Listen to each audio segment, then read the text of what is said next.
Hey, Fish Abs here, and today I want to do something a bit more on the fun and casual side, maybe less in-depth or technical as some of my other videos on this channel, but hopefully still helpful and informative to everyone watching. Whether you're just interested in the game and is thinking of getting into it, or you're already quite familiar with it and are just trying to get better. In this video, I want to share 5 common mistakes you should avoid when getting into Kinnikuman Muscle Grand Prix 2. Now, first things first, I need to apologize a little for the clickbaity title, and honestly, the video format in general, but I do think there is merit in a video like this, so don't click away just yet. So, for some context, I've brought MGP2 to a lot of locals, majors, just IRL events a lot, right? And my goal with that is to have people try out the game firsthand for themselves.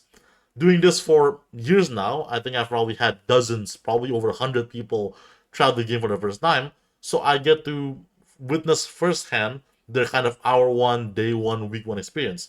And throughout all of those people, you start to notice some trends, some patterns, some like common mistakes that you see repeatedly. And these are often, either something that someone is doing that they should not be doing, or vice versa, something that someone is not doing that they should be doing. So one of the goals of this video is to highlight those kind of really common mistakes that I see to basically tell people, hey, you should do this or you should not be doing this, right? And hopefully that will make people trying to learn the game be aware of this as they're picking that up.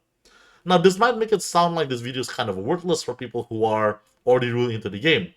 Well, maybe not so, because MGP2 is a pretty obtuse game. There's a lot of mechanics that the game doesn't really tell you or explain, and there's a tutorial, but it's in Japanese. So if you don't do Japanese, good luck with that, right? So I've met like a lot of people who've been playing this game for a decent amount, but they're just unaware of some entire mechanics because it's just not something the game ever really explains or can find very naturally. So if you're a beginner just watching this video, these might be good things to keep in mind. And if you're someone who's already kind of into the game, there might be something here that you just had no idea about that you're learning for the first time and will help you be a better MGP2 player. So now without further ado, let's move on to our first mistake that you should avoid in MGP2. Alright, first up, a pretty small and specific one, but I think a really important one nonetheless, is what you can/should do after you win a round. So some of you might have already noticed this from just playing the game normally, but after the round ends, you're still able to move around, right? So this might make some of you, especially if you play like a lot of Tekken, to wonder, does that mean I can corpse hit people in this game? So what is corpse hitting for anyone unaware? It's a quirk, I guess, where opponents still have a hurt box after the round ends, which combined with the fact that you're still able to move around, still able to do moves, means that you're able to hit them after the round already ends. I know this can be a bit controversial in Tekken, and I think there's a big conversation whether or not this is like bad manners or toxic or whatever. I'm not here to do that. What I can tell you is that it's a pretty common mechanic like in a lot of older fighting games, but the only modern fighting game I know that still does it is exactly Tekken 8. So, does MGP2 have corpse hitting? Let's find out.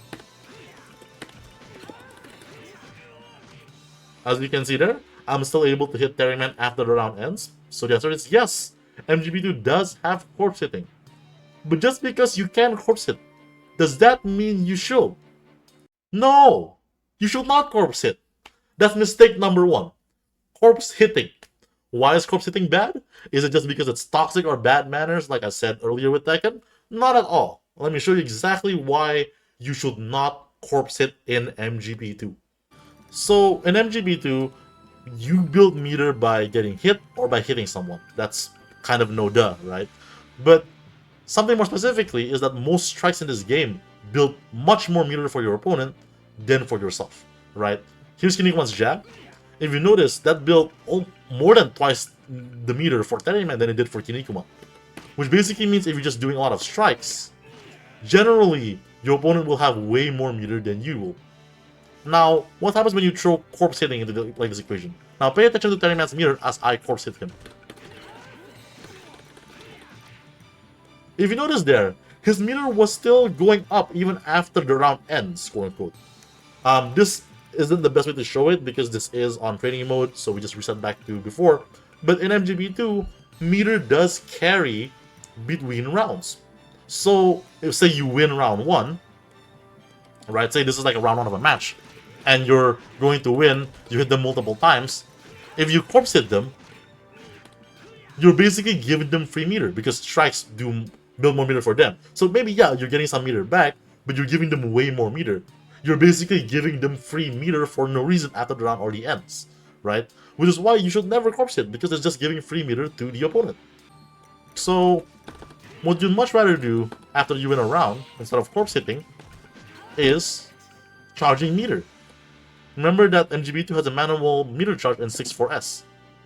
And this means that after you win a round, you'd rather just charge meter for basically free. And that's basically the optimal thing to always do after you win a round, because you're basically giving yourself more meter for the next round.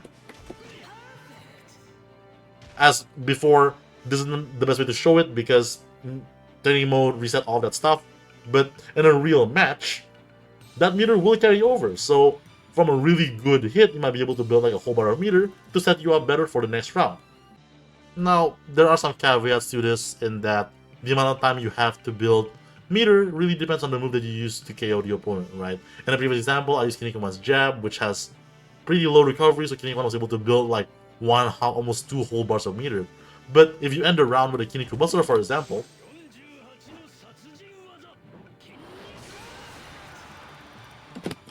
you basically get no time at all to build meter before like the next round starts. So of course, it's not always created equal. But generally, if there's a situation where you can corpse it, you'd much rather build meter instead. There are 2 sort of exceptions to that rule, and they are Neptune Man and Scarface. The reason for this is because they are the only characters to have a meter draining normal that can hit OTG. Incidentally, the stomp still drains meter even after the round ends. Here I'm gonna have Neptune Man KO Scarface, and then I'm gonna have him, instead of building meter afterwards, go for the stomps.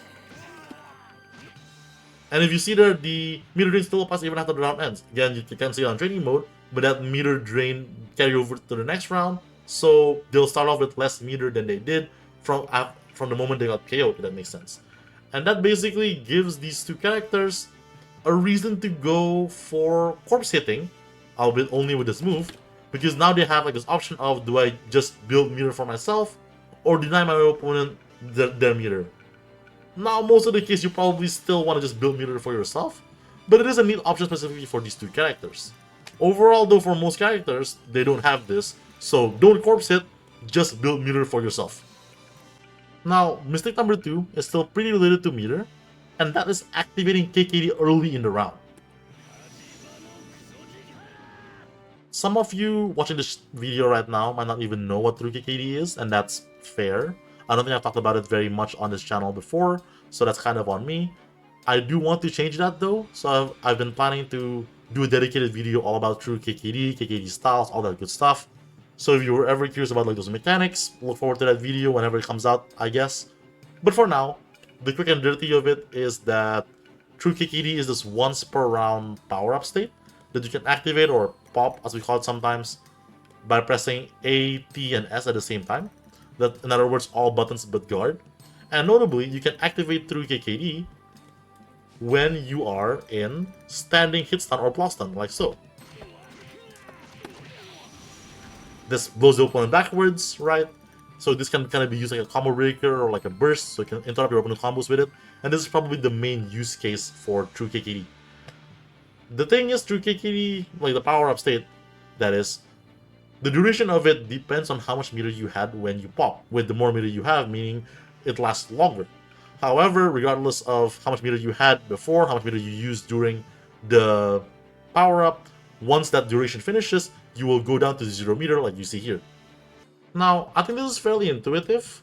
Say you were just playing the game and then you accidentally discovered the true KKD. You can quickly intuit that, oh, this is gonna be some kind of power-up state. I'm doing like a big stance, the screen goes dark, it's all dramatic and stuff like that.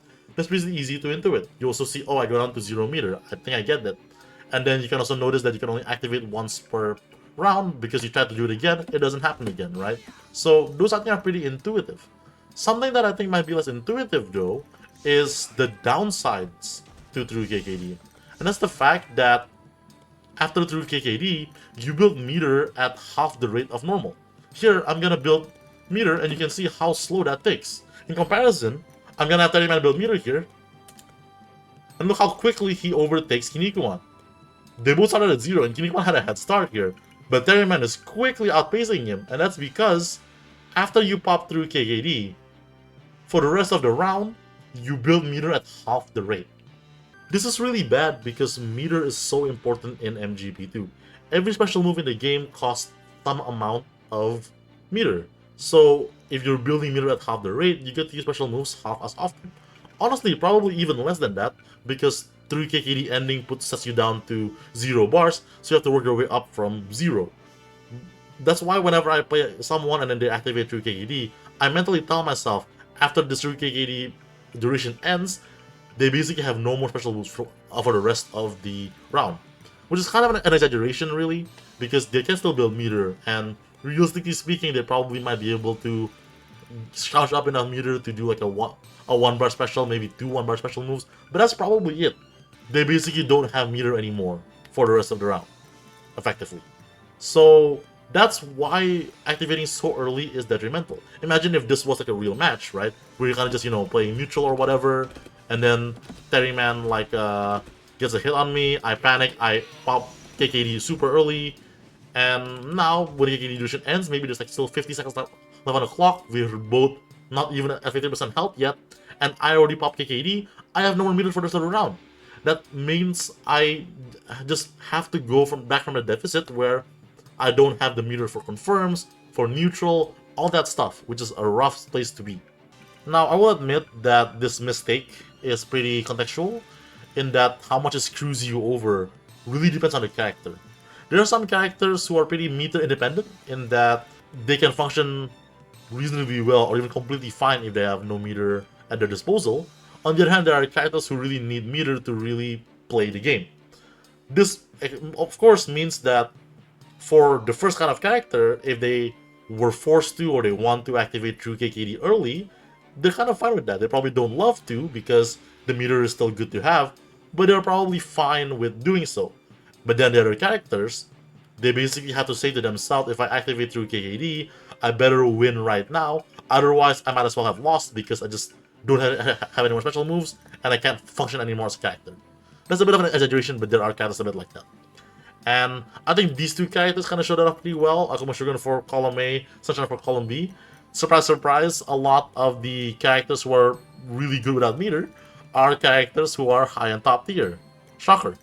For instance, Akuma Shogun, if he's already spent his true KKD, sure, he loses out on his really strong special moves, but he still has great neutral buttons like this that lead into disproportionate damage via his unfair juggles that, by the way, are completely meterless.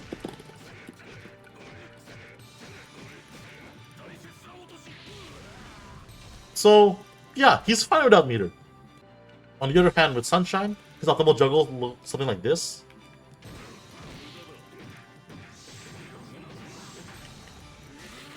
Which, if you saw there, basically needed him to spend like 3 bars just to do his juggle. He literally can't do that if he doesn't have meter because he already activated True KKD. This is obviously a really extreme example, but I think it illustrates how some characters can function without meter pretty well, and other characters need meter to function at all. By extension, this also means some characters are able to say, I don't care when I activate True KKD because it doesn't affect me that much. While other characters have to go, I have to really think about when I activate True KKD because I'll be gimped for the rest of the round after it ends. But even with the characters who are fine without meter, like Akuma Shogun, he still appreciates having the meter. He probably still has good special moves that he wants to use. For example, he has like this incredible special move that costs 3 bars, so he would love to be able to do this. So, even though there's like the context thing that I mentioned earlier, it still generally applies that you don't want to activate True KKD early. Alright, this next one is pretty straightforward, but again, really important. And it's all about tech rolling, or more specifically, how to tech roll, when you can tech roll, but maybe better put, that you can tech roll at all. I think this is best shown from like an example, right? Say I'm playing Kinnikuman, I'm going to do a juggle, I found out, and I've been labbing, ooh. And then in the corner, I try this out, and I see that from a launch, I can do something like this. And I can like OTG them, and I was like, oh, that's cool. One thing though, that combo was completely fake. So what was the combo fake, you ask? Let's just try that again, right? So what was the combo? We did a launcher, jab, 5S at like near the ropes. Let's do it again. I'm doing that, and then I do an OTG, and it completely missed. They were able to tech roll that. So in MGP2, most moves, when they hit a juggle opponent, don't actually cause a knockdown. When you, from a juggle state, when you hit the ground, you're able to press G or the guard button to tech roll backwards to basically like avoid the knockdown, right? Here, if I do something like this and I'm trying to like juggle Terryman here, Terryman like the dummy is set to tech roll, so when they hit the ground, they're just able to roll away and avoid the knockdown. Here's an example with a basic launcher. If Terryman launches me and I don't do anything, I just take the knockdown. But if he launches me and I press G, I get to tech roll and avoid that knockdown. So is there a way to get an untech rollable knockdown from juggles? Yes, but only using moves that specifically causes an air knockdown. For example, Kinnikuman's real juggle BNB looks something like this. Notice like the unique spinning animation, that's why we call them like spinning knockdown or like SKD. So those are completely untech rollable. But any move that hits an opponent and then like they land on the ground that is not an SKD causing move, or an air throw I guess, will let them tech roll that knockdown basically. So as I might already guessed, mistake number 3 is not tech rolling. Because if you don't tech roll, at best you end up taking a knockdown that you don't have to. And at worst, you might end up basically taking extra damage that you don't need to. Like that combo was fake. That even looked fake, right? Think of it kind of like a black beat or gray beat invalid combo, whatever, from like a lot of games, right? It's not a real combo. Don't let yourself get hit by not real combos. Now, of course, there might be situations where you might not want to tech roll. Maybe your opponent like is setting up like a nasty tech trap, and you'd rather like just eat the damage, right? But that should be a conscious choice. You shouldn't default to not tech roll. The default should be tech rolling, because if you default to not tech rolling, otherwise Mantaro just like does stuff like this to you. I actually picked Mantaro to demonstrate here because Mantaro has perhaps one of the most brutal ways to punish someone for just not tech rolling.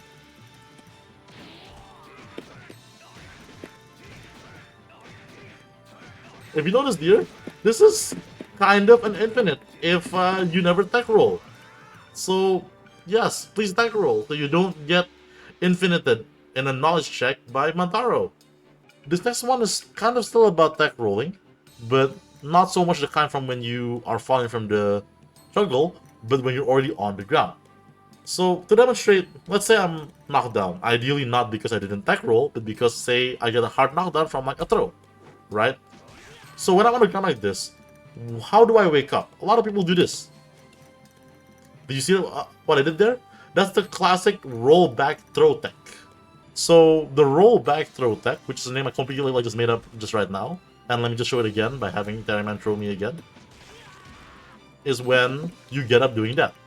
When you roll backwards and then you just do a throw tech. For anyone unaware, this is the animation for when you tech, for when you whiff trying to tech a throw, right? So when you fail to tech a throw, this happens, right? So this is a really common mistake that a lot of people come to the game for the first time makes, and I can't even blame them, because really what they're doing is just, oh, they're on the ground, let me just hold guard and back, and then that happens that way. So why is it doing this? The thing about MGP2 is that it buffers inputs on wake up for a very long time.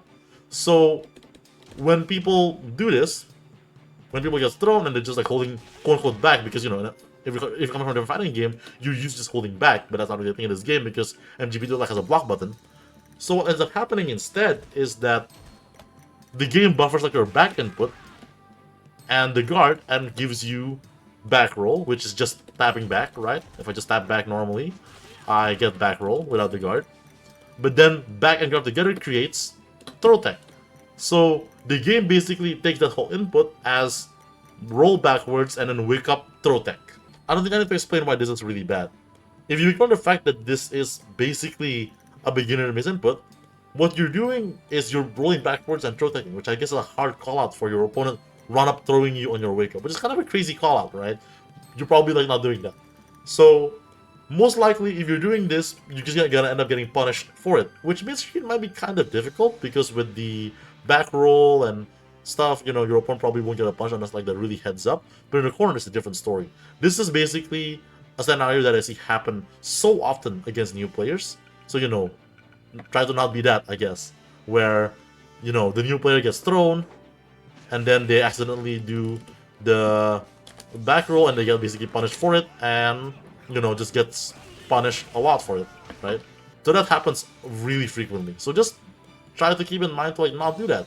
When someone does the back roll throw tech by accident, what they're probably trying to do really is just wake up in place blocking, right? So maybe wondering how to do that, and it's actually pretty simple. Let's have Terryman throw me to knock me down, right? All you do is just hold guard, and you'll just wake up in place holding block. What if you want to, you know, roll backwards and then hold block? Basically, you have to start rolling first and then hold the block button so that the roll input doesn't cause the block button to become a throw tech, if that makes sense. Just watch the input while I'm doing this. I'll have Terryman throw me again, and then I'll just roll back and then hold block. It's that simple.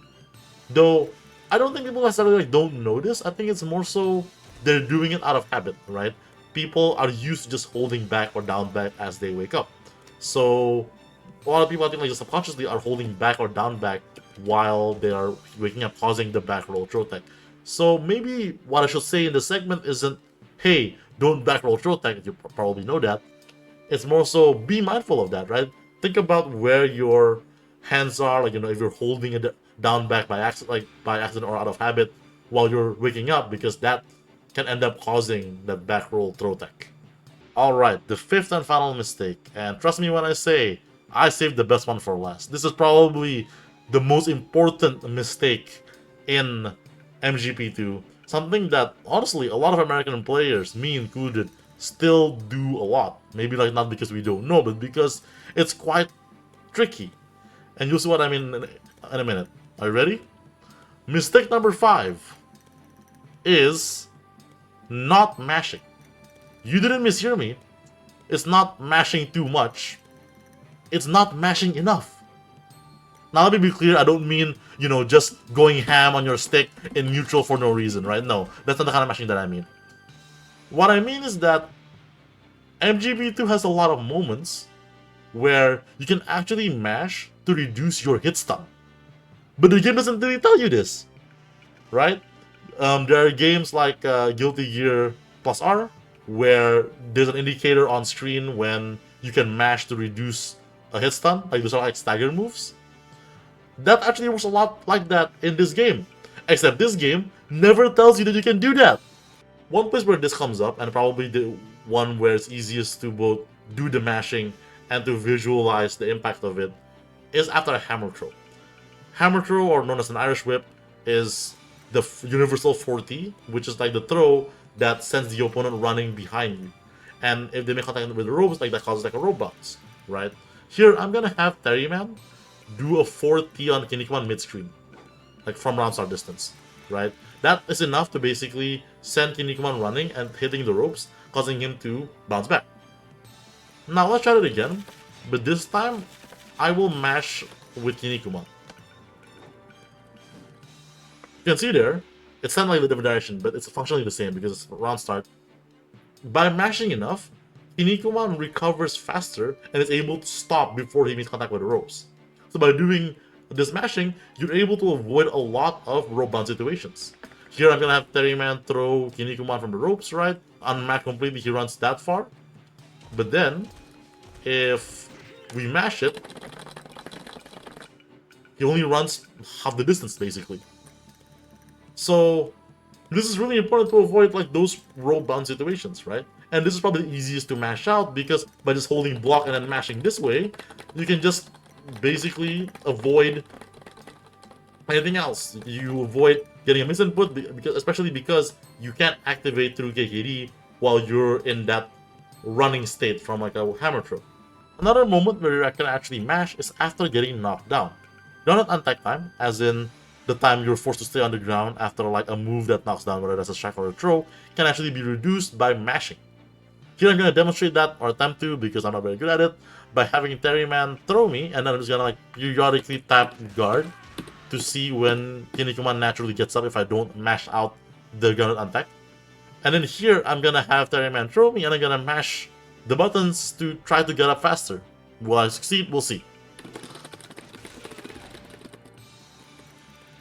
That felt a little bit faster, but I can't really tell. I'm really not sure. But that felt faster. So that, as you can see though, that's kind of the issue with mashing out of Granite Untech, is that one, it can be really hard to tell if you're doing it right because it's not a super big difference, right? It's not as tangibly different as previously with the rope bounce. And two, it's quite tricky to do it without waking up with a throw or a button by accident. You have to take like a lot of practice to wake up with a guard, because if you do it too fast, you're doing it too randomly, you end up buffering a wake up kick or wake up throw by accident. Now, this is actually not super important. For example, with Terryman, and honestly, Terryman's kind of a bad example, his 5T guarantees him 8A anyways. That even if I mash it or not, that's still guaranteed. But there are a lot of throws that are kind of like edge cases where technically, if you mash them, it doesn't guarantee an OTG. But if you don't mash it, it can get an OTG. One that comes to mind is Super Phoenix's air throw. Technically, he can't get a guaranteed 8 AOTG off of that. If you try it on a dummy, it wouldn't work. But on real people, oftentimes it would work because they're not mashing as hard as the dummy. Which, on that note, that's not a really bizarre thing about the gun Untech mashing. The hammer throw mashing and the one that you'll see after this CPU will not do that. But mashing out of like gun Untech, the CPU will do that. So it's really weird where lots of OTGs that work on players don't work against the CPU or against like the training dummy because they optimally mash Granite Untech. They don't mash for other things, but they will mash for Granite Untech for some reason. The third and honestly most important, most relevant mashing is after a heavy stun. That's right, an entire hit stun level in this game can be mashed to reduce its hit stun, which is kind of crazy if you've never heard of this before. This was kind of pretty earth-shattering news the first time we kind of like the American community learned about this. So for reference, heavy stuns are kind of like these big stagger moves, like Kinnikuman's 5S is a heavy stun. It causes like the kind of hit effect and a pushback. And these are very plus on hit generally. Or at least they're supposed to be, right? For example, Kinnikuman's 5S technically is plus 44 on hit. And this basically means that Kinnikuman can just do 5S, dash up, jab, throw, for example, and that will combo, right? That's like a medium stun throw. But this is only plus 44 if it's completely unmashed. If it's mashed optimally, as in, you know, TAS level mashing, like way beyond what a human can do, this plus 44 move can go down to as low as plus 11. Which makes it nothing guaranteed off of it. And of course a human can't mash down to plus 11, but it can mash down enough to the point that doing 5S dash up jab won't combo, for example. So that's really big, right? That basically turns a lot of characters like heavy stun confirms, like from really good to much, much worse. Now I'm gonna try to demonstrate it by having Terryman heavy stun me, and I'm gonna mash and not mash. Again, I'm really bad at this for similar reasons to the Granite Untech wake up, but I'm gonna try to see, and maybe you can like tell that apart. So I'm gonna do Terryman's kick, right? I'm just gonna hold guard. You can see that's kind of like the hit animation. I'll do that again. That's kind of how long that should be. I believe Terryman's 46S, that move, is plus 39 on completely unmashed hit. But now I'm gonna try to mash it out. But you'll see like the problem there where you're mashing too hard, you just accidentally get KKD, right? I'll try that again now without the KKD, so to make it a bit easier. You can see there, I recovered like a little bit faster, didn't I? Right?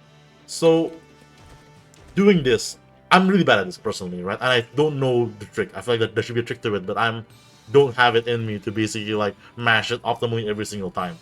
But you know, you can kind of see it recovers like a bit faster, and that's sometimes enough to make all of the difference in whether something will combo or not. And this sounds like, you know, a lot of like, oh, technically possible, technically optimal stuff, but the Japanese players have been doing this. I'm gonna link a clip here, here, of kind of what it will look like when someone can like optimally mash out of these things. And it looks like it's just a different game. So that's something that, we're hoping to strive to one day. But for now, right? Also, how do we mash it? I do this. I don't know if that's optimal, probably not, right? And this will end up triggering KKD anyway, so, we're still all working on this too. Why did you play on pad? I don't know. Just get bent, I guess. So, yeah, this is... Honestly, calling it a mistake is just clickbait. This is really just a mechanic in the game a lot of people aren't aware of. It's just like a misconception, misunderstanding, I guess. That even though with the awareness, kind of fixing that is really tough because it's about how do we learn to mash better. That's kind of hard to answer. Alright, so that was 5 kind of mistakes that people make when they're getting into MGP2. And honestly, I think that there really was something there for everyone, for every skill level.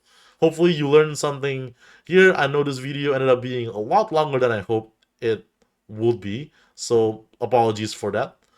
And honestly, if I can, let me add like a 6th mistake, and that is not checking out our resources. We have a great wiki, a great Discord for asking questions. So if you have any other questions about the game and you really want to learn more about the game, participate in the community, learn more about it that way, right? Can't really get better playing Isolation, especially for a game this old and this niche. So, check out our wiki, our Discord. Everything is linked down below in the description, so just give that a look. And yeah, hope you all enjoyed this video, and I will see you in the next one.